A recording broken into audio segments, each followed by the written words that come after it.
చూస్ country delight, live better. ఇప్పుడే country delight యాప్ని download చేసుకోండి. అందరికీ నమస్కారం. నేను Swarupa Potlapalli. Welcome to Suman TV. Kukatpally Sahasra case రాష్ట్ర వ్యాప్తంగా దుమారం రేపుతోంది. రోజులు గడుస్తున్న పాప హత్య కేసు మిస్టరీ వీడట్లేదు. ఎన్నో కేసులను డీల్ చేసిన తెలంగాణ పోలీసులకు ఈ కేసు అనేది ఛాలెంజింగ్ గా మారింది. హత్య జరిగిన టైంలో ఆ అపార్ట్మెంట్లోకి ఎవరు వెళ్ళడం కానీ బయటకు రావడం కానీ జరగలేదు. అసలు దీని వెనక ఉన్నది ఎవరు? 12 ఏళ్ల చిన్న పాపని అంత కసిగా చంపాల్సినంత ప్రతీకారం ఎవరికి ఉంది? దీని వెనక క్షుద్ర పూజలు ఏమైనా ఉన్నాయా? ఇంత ప్లాన్డ్గా ఎవరు ఈ హత్య చేసి ఉంటారు? ఇలా రకరకాల అనుమానాలు రోజు రోజుకి పెరిగిపోతూ ఉన్నాయి. ప్రస్తుతం నాతో పాటు ఉన్నారు రిటైర్డ్ డీజీపీ ఐపీఎస్ జయచంద్ర గారు. ఆయనతో మాట్లాడి ఈరోజు ఈ కేసు గురించి అనేక అప్డేట్స్ తెలుసుకుందాం. సార్ నమస్తే.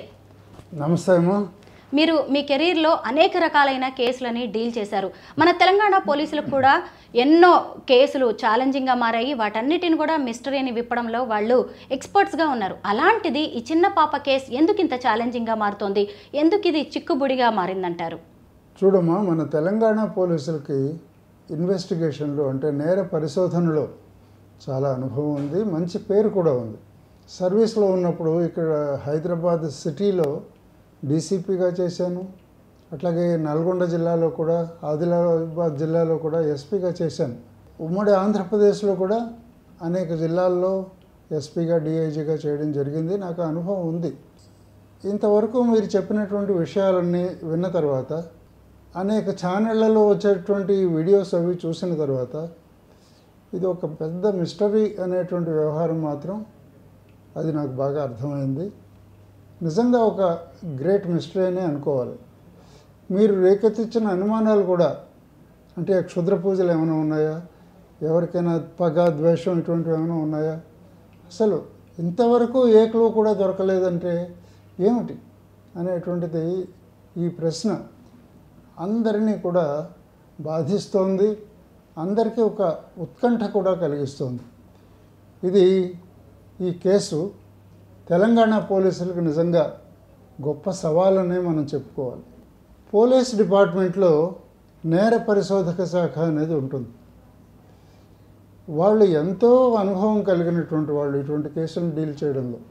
అయితే ఈ కేసులో ఆల్మోస్ట్ అన్ని కోణాల నుంచి కూడా పోలీసులు ఇంతవరకు పరిశోధన చేసినట్టుగా అనేక వీడియోస్ అవి చూడడంతో, వార్తాపత్రికలు చూసిన తర్వాత కూడా అందరికీ అర్థమవుతుంది. ఇంత చేసినా ఎందుకు దొరకలేదు నేరస్తులు, అసలు క్లూ కూడా ఎందుకు దొరకలేదు అనేటువంటిది ఆలోచిస్తే, ఎక్కువగా మనం ముందు మర్డర్ కాగానే కత్తి ఎక్కడికి పోయింది, తర్వాత సీసీటీవీస్లో ఏమి చిత్రీకరించబడింది అనేటువంటి విషయాల మీద ఎక్కువగా ఫోకస్ చేసాం. అందరూ అంతే చేస్తారు కూడా. ఇక్కడ ఒక విషయం అప్పుడే పరిశోధించి ఉండాల్సింది. ఎనివే ఇప్పుడు కూడా టూ లేట్ ఏం కాదు. ఫ్లాట్లో అదే ఉన్నవి 4-5 ఫ్లాట్లు మాత్రమే వీళ్ళు పెంట్ హౌస్లో ఉంటారు అని తెలిసింది. ఈ ఫ్లాట్లో సీసీటీవీలు ఉన్నాయి, అన్నీ బాగానే ఉంది. కానీ ఒక సెక్యూరిటీ గార్డ్ కూడా ఉంటే బాగుండేది, ఎంత చిన్న కాంప్లెక్స్ అయినా కానీ. ఎందుకంటే మనం ఏదైనా పెద్ద కమ్యూనిటీకి లేదా కాంప్లెక్స్కి వెళ్ళినప్పుడు వితౌట్ సెక్యూరిటీ గార్డ్ పర్మిషన్ లేదా అతను టోల్ గేట్లోంచి అలౌ చేయకపోతే ఎవరు లోపలికి వెళ్ళేటువంటి ప్రసక్తే లేదు. ఎనీవే ఇప్పుడు ఈ ఫ్లాట్స్లో పరిస్థితి ఇట్లా ఉంది, మనం దానికి ఏం చేయలేము, అయిపోయింది. ఇక్కడ ఎవరు చేశారు అనేటువంటిది మనం చాలాసేపు మాట్లాడుకున్నాం ఇంతవరకు అనేక ఇంటర్వ్యూస్లో.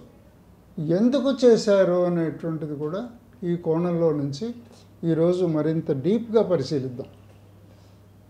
ఇప్పుడే మీరు అన్నారు క్షుద్ర పూజలు, ఉదాహరణకి ఎవరైనా అలా చేశారా? అయితే క్షుద్ర పూజలు చేయడం కోసం అని చెప్పేసి నార్మల్గా ఏమిటంటే అందరూ అనుకునే వ్యవహారం. ఇటువంటి క్షుద్ర పూజలు ఎక్కడో కొండల్లో, గుట్టల్లో, అడవులల్లో అటువంటి చోట చేస్తారు. అక్కడ ఒక అమ్మవారి విగ్రహం అది ఉంటుంది. మీరు పాతాళ భైరవి సినిమా అది కూడా చూసుంటారు. ఎక్కడో పాతాళంలో ఉంటుంది ఆ టెంపుల్. అయితే ఇది క్షుద్ర పూజ అయి ఉండదు అనేటువంటిది నా అభిప్రాయం. ఎందుకంటే ఆ అమ్మాయిని ఒకవేళ క్షుద్ర పూజలో కానీ ఆ విషయంలో కానీ మర్డర్ చేసిన పక్షంలో పక్కన అట్లీస్ట్ పసుపు కుంకుమ అన్న కానీ ఉండాలి కదా. తర్వాత నార్మల్గా ఏమిటంటే క్షుద్ర పూజలో మనం సినిమాల్లో చూసినటువంటి నాలెడ్జ్ తోటి చెప్తున్నాను, ఒక్క దెబ్బతో చంపుతారు, కానీ ఇన్నిసార్లు కత్తిపోటు పొడవలసినటువంటి అవసరం ఏం లేదు. అంటే మరణించే వరకు వాళ్ళు వెయిట్ చేసి బాగా పొడిచి బాధించి మరీ చంపారు. చిన్నపిల్ల అనే జాలి కూడా లేకుండా ఓకే ఒకసారి పొడిచారు, ఏడుస్తుంటే అప్పుడు ఎవరికైనా మనిషి అన్నవాడికి జాలంటూ కలుగుతుంది. కానీ వీళ్ళు పశువు కంటే హీనంగా ప్రవర్తించారు. ఆ ఒకడు కావచ్చు క్రిమినల్, లేదా ఇద్దరు ముగ్గురు కూడా కావచ్చు. ఇక్కడ విశేషం ఏమిటంటే ఇందాక మనం అనుకున్నట్లు ఆ ఫ్లాట్స్లో ఉండేటటువంటి వాళ్ళే కాకుండా బయట నుంచి కూడా ఎవరైనా వచ్చి ఉండవచ్చు. మరొక విషయం ఏమిటంటే ఫ్లాట్లో ఉండే వాళ్ళ సహకారం లేకుండా సాధారణంగా ఇంత సీరియస్ మర్డర్స్ జరగవు. మరో విషయం ఏంటంటే కరెక్ట్గా టైమింగ్ చూడండి. అందరూ ఆఫీసులకు వెళ్ళేటువంటి టైం, ఈ టైం చూసి ఈ నేరస్తులు అక్కడికి వచ్చి ఈ యొక్క నేరం చేయడం అనేటువంటిది జాగ్రత్తగా ఆలోచించాలి. ఎందుకంటే సహస్ర యొక్క తల్లిదండ్రులు ఇద్దరు కూడా ఉద్యోగాలు చేస్తున్నారు కనుక ఈ విషయం చక్కగా తెలుసుకుని తర్వాత మళ్ళీ ఆ అమ్మాయి ఏదో టిఫిన్ బాక్స్ తన తమ్ముడికి హ్యాండ్ ఓవర్ చేయడం కోసం అని చెప్పేసి వెళుతుంది అనేటువంటి విషయం తెలుసుకుని ఆ వెళ్ళే లోపలనే ఈ యొక్క నేరం చేయడం జరిగింది. అయితే ఇది 2 రకాలైనటువంటి నేరస్తులు చేస్తారు. ఒకటి ఏంటంటే ఎవరి సాయం లేకుండా తనంతట తను మాత్రమే చేసి ఉండాలి. రెండవది మరొకరి సహకారంతో కూడా చేసి ఉండవచ్చు. ఈ 2 కోణాల్లోనూ మనం ఆలోచిద్దాం. సింగిల్గా చేసినట్లయితే వాడికి ఆ నేరస్తుడికి పిల్లలిద్దరూ కూడా చిన్నవాళ్ళు కనుక వాళ్ళతోటి పెద్ద సంబంధం ఏమి ఉండదు. ఆ పిల్లల యొక్క లేదా సహస్ర యొక్క తల్లిదండ్రులతో కానీ వాళ్ళ చాలా దగ్గర బంధువులతో కానీ ఏవైనా కొన్ని గొడవలు తప్పకుండా ఉండి ఉంటాయి. ఈ విషయంలో పోలీసులు మరింత డీప్గా పరిశోధించాలని చెప్పేసి మనం కోరుకుందాం. మీరు చెప్పింది కరెక్టే సార్. సహస్ర తల్లిదండ్రులను కూడా పోలీసులు దాదాపు 7 గంటల పాటు విచారించినట్టుగా తెలుస్తోంది. ఆర్థిక సంబంధాలు, కుటుంబ గొడవలు, వివాహేతర సంబంధాలు, ఇలా రకరకాల కోణాల్లో వాళ్ళనైతే పోలీసులు విచారణ జరిపారు. అయితే పాప హత్యకు ఉపయోగించిన కత్తి అనేది కూడా చాలా చిన్నదే అన్నట్టుగా తెలుస్తుంది. పాప చనిపోయిన తర్వాత కూడా ఆ అమ్మాయి మీద కత్తిపోట్లకు పాల్పడినట్టుగా, ఇంకా గొంతు కోస్తూనే ఉన్నట్టుగా కూడా పోస్ట్ మార్టం రిపోర్టులో బయటకు వచ్చింది అని అంటున్నారు. అంటే కసి, మొత్తానికైతే అక్కడ పగ, ప్రతీకారం అనేది కారణంగా కనిపిస్తుంది. సరే, ఇలాంటి కేసులను డీల్ చేయడంలో ముఖ్యంగా టెక్నాలజీ అనేది బాగా ఉపయోగపడుతుంది. సీసీ కెమెరాలు, అలాగే సెల్ ఫోన్ సిగ్నల్స్, లొకేషన్స్ని ట్రేస్ చేస్తూ ఉంటారు. ఇంత టెక్నాలజీ అభివృద్ధి చెందిన రోజుల్లో కూడా ఎందుకు ఈ క్రిమినల్ని పట్టుకోవడం అనేది ఇంత కష్టంగా మారింది? ఎంత టెక్నాలజీ ఉన్నా కానీ ఒక క్లూ అంటూ ఉండాలి. మనం ఆ క్లూ ఆధారం చేసుకొని టెక్నాలజీ ఉపయోగిస్తాం. ఆఖరికి ఆర్టిఫిషియల్ ఇంటెలిజెన్స్ అన్నా కానీ మనం అడిగే ప్రశ్నని బట్టి అది ఇచ్చేటటువంటి జవాబు ఉంటుంది. టెక్నాలజీని తెలంగాణ పోలీసులు ఎంతో చక్కగా ఉపయోగిస్తారు. అనేక సైబర్ క్రైమ్స్ ఇటువంటివి కూడా వాళ్ళు సాల్వ్ చేశారు. టెక్నాలజీ విషయంలో ఎక్కడ ఏ విధమైనటువంటి లోపము లేదు. క్లూ అనేటటువంటిది ఒక చిన్న క్లూ వచ్చినా కానీ టెక్నాలజీని ఆధారం చేసుకుని ఫర్దర్గా ప్రొసీడ్ కావచ్చు. ఆ క్లూ ఎలా వస్తుంది అనేటువంటి విషయం మనం డిస్కస్ చేద్దాము. ఎవరితోటన్నా కానీ తల్లిదండ్రులకి గొడవలే కాదు, ఆర్థిక సమస్యలు కూడా ఉండొచ్చు. ఇప్పుడు వారు ఎవరి దగ్గరైనా కానీ ఏదైనా విషయంలో ఒక 10 లక్షలు ఎంతో అప్పు తీసుకుని ఉండొచ్చు. అంటే ఈ కోణంలోంచి కూడా పోలీసులు ఆల్రెడీ ఇన్వెస్టిగేట్ చేసే ఉంటారు. కానీ మన డిస్కషన్లో ఈ విషయాన్ని కూడా మనం తప్పకుండా ఆలోచించాలి. ఈ యొక్క ఆర్థిక సమస్యలు అనేటటువంటిది బయట వాళ్ళతో ఉన్న సమస్యలు మాత్రమే ఇటువంటి మర్డర్స్కి దారితీస్తాయి. ఇంకా రెండవది ఏమిటంటే చంపిన విధానం చూస్తే ఎంతో కసితోటి పోస్ట్ మార్టం నివేదిక ప్రకారంగా మీరు అన్నట్లు చనిపోయిన తర్వాత కూడా మరిన్నిసార్లు పోట్లు పొడిచారంటే దాని అర్థం ఏమిటి, ఎంతో కసితోటి వాళ్ళు చేశారు అని అందరికీ తెలుస్తుంది. ఇలా చేయడానికి కారణం తప్పకుండా ఒక బలవత్తరమైన కారణమే అయి ఉండాలి. లేకుంటే అంత చిన్న పిల్లల మీద అంత పగ అవసరమేముంది? ఈ విషయాన్ని మనం అందరం కూడా జాగ్రత్తగా ఆలోచిస్తే మనకి తెలిసే విషయం ఏమిటంటే, ఎవరో మూడో వ్యక్తి ఒక అతనిని నియోగించి ఏం చెప్పుంటాడు, ఆ అమ్మాయి పూర్తిగా చచ్చిపోయిందా లేదా అనేది ఎన్షూర్ చేసుకునే వరకు నువ్వు పొడుస్తూనే ఉండు లేదా కోస్తూనే ఉండు. నిజమైన నేరస్తుడు బయటవాడు అయి ఉండాలి. వాడు మరొక మర్డరర్ యొక్క సహకారం లేదా సహాయం తీసుకుని అతన్ని పంపించి ఉండాలి. అతను ఏదో దొంగ అటువంటి వాడు ఎవడైనా కావచ్చు, మరొక రకమైన నేరస్తుడు కావచ్చు. అంటే రహస్యంగా ఒక చోటకు చొరబడేటటువంటి ఆ యొక్క ఎక్స్పీరియన్స్ ఉన్నవాడై ఉండాలి. అయితే ఇటువంటి వాళ్ళని ఇప్పుడు ఎవరు గుర్తుపట్టలేదు కనుక సీసీటీవీ కెమెరాస్లో ఎవరు కూడా కొత్త వ్యక్తులు, అనుమానాస్పద వ్యక్తులు వచ్చినట్లుగా ఎటువంటి ఆధారాలు లేవు కనుక మనం ఏమని అనుకోవాలంటే, వీళ్ళ యొక్క హ్యాబిట్స్ కానీ వీళ్ళ యొక్క మూమెంట్స్ కానీ పేరెంట్స్ యొక్క హ్యాబిట్స్ మూమెంట్స్ ఇవన్నీ కూడా ఎంతో కాలం నుంచి అట్లీస్ట్ ఒక 10-15 రోజుల నుంచి అన్నా కానీ ఆ నేరస్తుడు లేదా ఒరిజినల్గా ఎవరైతే పగబట్టి వీళ్ళ మీద ప్రతీకారం తీసుకోవాలని అనుకున్నారో అతను తప్పకుండా కొన్ని రోజుల నుంచి పరిశీలించి ఉండాలి. ఏదైనా ఒక కొత్త వ్యక్తి అక్కడికి వచ్చి లేదా అబ్జర్వ్ చేసినట్లుగా ఒక క్లూ దొరికేటటువంటి అవకాశం ఉంటుంది. మరొకటి, ఇప్పుడు ఆ ఏరియాలోకి ఒక చిన్న కాంప్లెక్స్, అది 4-5 ఇళ్ళు మాత్రమే ఉన్నది. ఆ కాంప్లెక్స్లో వాళ్ళెవళ్ళు ఈ యొక్క మర్డర్ చేసినట్లుగా నాకు అనిపించడం లేదు. కానీ బయటవాడు ఎవడో వ్యక్తి వచ్చి ఇదంతా అబ్జర్వ్ చేయడం, వాళ్ళ హ్యాబిట్స్ కానీ వాళ్ళ మూమెంట్స్ కానీ ఇవన్నీ అబ్జర్వ్ చేయడం, ఇవన్నీ కూడా జరిగి ఉంటాయి. ఎవరైనా అజ్ఞాత వ్యక్తి, కొత్త వ్యక్తి ఆ ఏరియాకు వచ్చి అక్కడ నిలబడి ఉండి కొన్ని టైమింగ్స్లో వచ్చి ఇటువంటివి ఏమైనా చేశాడా? తర్వాత రెండవది, ఆ పక్క ఇళ్ళు కానీ ఫ్లాట్స్ కానీ ఏమైనా ఉన్నట్లయితే అక్కడ కూడా ఏమైనా సీసీటీవీ కెమెరాలు ఉన్నాయా? ఉంటే వాటి రికార్డింగ్స్ ఏమిటి? ఇవి కూడా ఒకసారి పరిశీలిస్తే ఏమైనా క్లూ దొరికే అవకాశాలు ఉంటాయి. అంటే ఒక 10% క్లూస్ దొరికేటటువంటి అవకాశాలు డెఫినెట్గా ఉంటాయి. ఈ ఒక్క కాంప్లెక్సే కాకుండా చుట్టుపక్కల కాంప్లెక్స్ల్లో కూడా లేదా ఇండ్లలో కూడా ఒకవేళ సీసీటీవీ కెమెరాలు ఉంటే తప్పకుండా అది పరిశీలించాలి. కరెక్టే సార్ మీరన్నది. ఈ హత్య మార్నింగ్ 10:30 నుంచి 11 మధ్యలో జరిగింది. అంటే ఎంతసేపటికి ఆ కాసేపట్లో ఎవరు వచ్చారు ఎవరు వెళ్ళిపోయారనే దాని మీదే ఎక్కువ ఫోకస్ చేస్తున్నారు తప్ప అసలు ఈ సీసీ కెమెరాలు ఉన్నాయి వాటి కళ్ళు ఎలా కప్పాలి అని ఈ ప్రీ ప్లాన్డ్ మర్డర్కి ప్లాన్ వేసిన వ్యక్తికి ఇవన్నీ ఐడియా ఉంటుంది.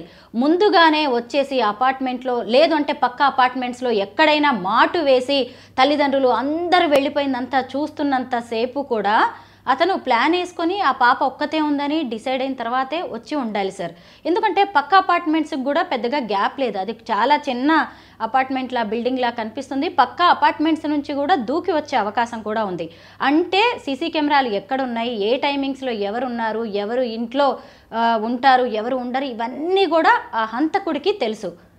అంటే మీరన్న ప్రకారం ఖచ్చితంగా ముందు నుంచే ఇదంతా కూడా నడుస్తుంది. రెక్కి కూడా నిర్వహించడం, కొత్త వ్యక్తులు కొద్ది రోజులుగా అక్కడ తిరుగుతూ కూడా ఉండొచ్చు, లేదంటే ముందుగా వచ్చి మాటు వేసి కూడా ఉండొచ్చు. అయితే ఇక్కడ ఇందాక నువ్వు చెప్పిన పాయింట్ చాలా వ్యాలిడ్ పాయింట్. పక్క ఇంట్లో కూడా మాటు వేసి అక్కడి నుంచి ఎవరికి కనిపించకుండా ఈ పరిశీలన అంతా కూడా చేసి ఉండాలి. రెండవది, ఆ టైంలో ఎవరు ఉండరు, 12-12:30 ఆ టైంకి ఆ అమ్మాయి బయటకు వెళ్ళి టిఫిన్ బాక్స్ హ్యాండ్ ఓవర్ చేస్తుంది అనేటటువంటి విషయాన్ని కూడా తెలుసుకున్నాడు అంటే ఆ హంతకుడు వెల్ ప్రిపేర్డ్ అని చెప్పేసి నేను చెప్తున్నాను. పగ తీర్చుకోవడం అనేటటువంటిది ఇక్కడ చాలా ముఖ్యమైనటువంటి విషయంగా కనిపిస్తుంది. ఈ పగ అనేటటువంటిది ఎవరికి ఉంటుంది? ఎవరైతే అంటే ఈ కాలంలో విషయం నేను చెప్తున్నాను, ఎవరైతే మనకు ద్రోహం చేశారో లేదా ఎవరైతే అప్పు తీసుకుని మళ్ళీ రిటర్న్ ఇవ్వలేదో, ఈ కాలంలో మనం ఎవరికైనా డబ్బు ఇచ్చామనుకోండి దాని మీద ఆశలు వదులుకుని ఇవ్వాలంతే.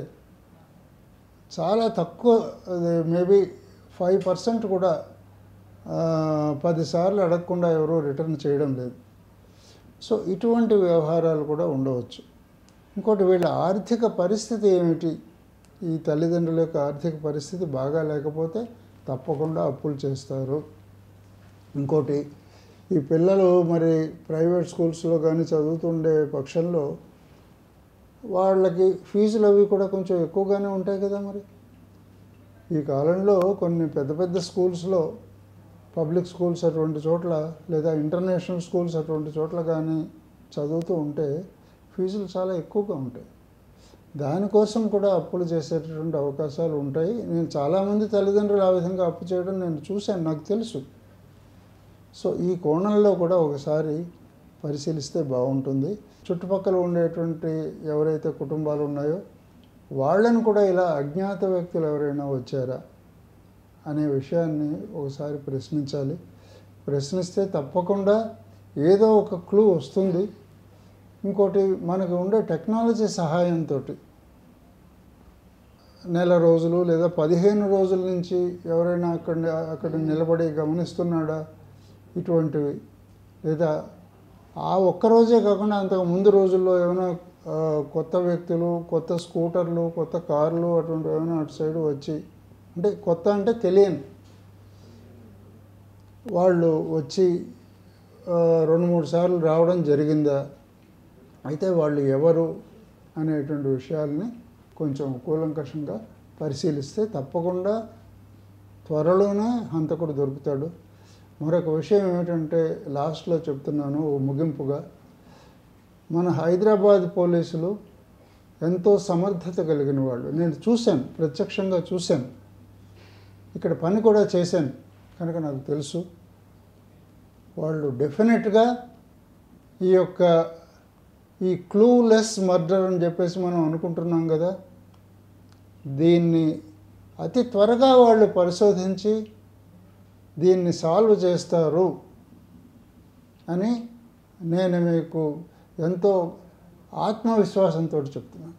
నిజమే సార్, మేమందరం కూడా అలాగే ఎదురు చూస్తూ ఉన్నాం. ముఖ్యంగా పోయిన ప్రాణాన్ని తీసుకురాలేము, కానీ కనీసం ఆ పాపకి న్యాయం చెయ్యాలి కదా. ఎందుకంటే చనిపోయిన సహస్రతో పాటే నిజం కూడా సమాధి అవుతుందా అనే భయాలు కూడా అందరినీ పట్టుకున్నాయి.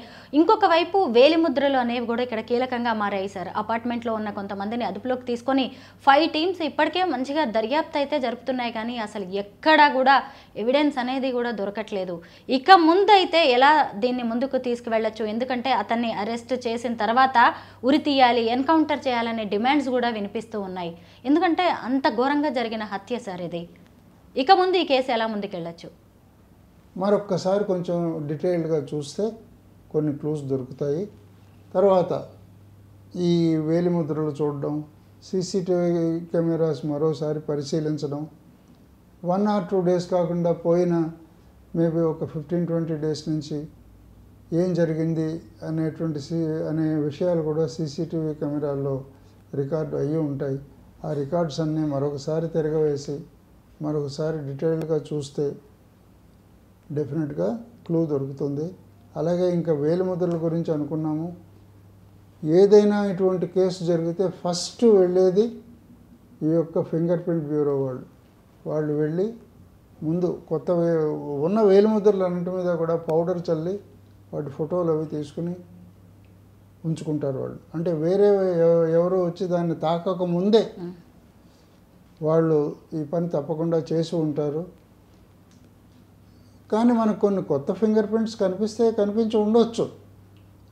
వీళ్ళు వచ్చి హంతకులు ఎవరైతే ఉన్నారో వాళ్ళు వచ్చి మెయిన్ డోర్ని టచ్ చేస్తారా? లోపల ఉండే డోర్స్ కూడా టచ్ చేయడం జరుగుతుంది కదా. లేదా వంటింట్లో ఉండేటువంటి ఆ ప్లాట్ఫామ్ ఉంటుంది, దాన్ని కూడా టచ్ చేసి ఉంటారు కదా. సో ఇవన్నీ కూడా ఫింగర్ ప్రింట్స్ వాళ్ళు చాలా జాగ్రత్తగా పరిశీలిస్తారు. వాళ్ళ వర్క్ అయిపోయింది, ఇప్పుడు పరిశీలించి కూడా ఉపయోగం లేదు. ఎందుకంటే 3-4 రోజులు అయిపోయింది కనుక ఫింగర్ ప్రింట్స్ అవి కూడా ఒరిజినల్ ఫింగర్ ప్రింట్స్ ఏవి దొరకవు. వాళ్ళు అప్పుడే చేసేసారు, అది అయిపోయింది ఆ వర్క్ అంతాను. వచ్చి ఆ ఫింగర్ ప్రింట్స్ కొత్తవి దొరికి ఉండవచ్చు అని నా యొక్క భావన. వాళ్ళు ఫింగర్ ప్రింట్స్ని ఉంచుకుంటారు, కానీ అది ఎవరు అని చెప్పగలరు? హంతకుడు గురించి లేదా హంతకుడు ఉపయోగించినటువంటి కత్తి, వాళ్ళని హంతకుడి గురించి తెలుసుకోవడం లేదా కత్తిని సీజ్ చేసుకోవడం, ఇది జరిగితే కొంతవరకు ఈ ఫింగర్ ప్రింట్స్ని అక్కడ పోల్చి చూసి వాళ్ళు పరిశోధన క్యారీ అవుట్ చేయగలరు. డెఫినెట్గా మన పోలీసులకి ఇవన్నీ కూడా ఇప్పుడు నేను కొత్తగా చెప్పడం ఏం కాదు, కొత్తగా సలహాలు ఇవ్వడం ఏం కాదు. వీళ్ళకి ఎక్స్పీరియన్స్ ఉంది. అంతేకాకుండా ఇంత సెన్సేషనల్ అయినందుమూలాన్ని కేసు, దీన్ని ఎట్లాగైనా రిజాల్వ్ చేసి మంచి పేరు తెచ్చుకుందాం అనేటువంటి ఒక తపన కూడా పోలీస్ డిపార్ట్మెంట్లో డెఫినెట్గా ఉంటుంది. అట్లాగే ఒక్క విషయమా, కొన్ని కేసెస్లో పోలీసులు మాత్రమే ఏమీ చేయలేరు, ప్రజల సహకారం కూడా ఉండాలి, ఆ చుట్టుపక్కల వాళ్ళ సహకారం కూడా ఉండాలి. వాళ్ళకి తెలిసిన విషయాలు కూడా నిర్భయంగా ముందుకు వచ్చి పోలీసులకు చెప్తే అతి త్వరలో ఈ కేసు పరిష్కారం. నిజమే సార్, మీరు అన్నది కూడా కరెక్టే. అతి త్వరలోనే సహస్ర మర్డర్ మిస్టరీ వీడే అవకాశం ఉంది. చుట్టుపక్కల వాళ్ళు కూడా సహకరించి పోలీసులకు తగినంత సమాచారం ఇస్తే సహస్రకు తగిన న్యాయం చేసిన వాళ్ళు అవుతారు. Thank you so much sir. Thank you అమ్మా.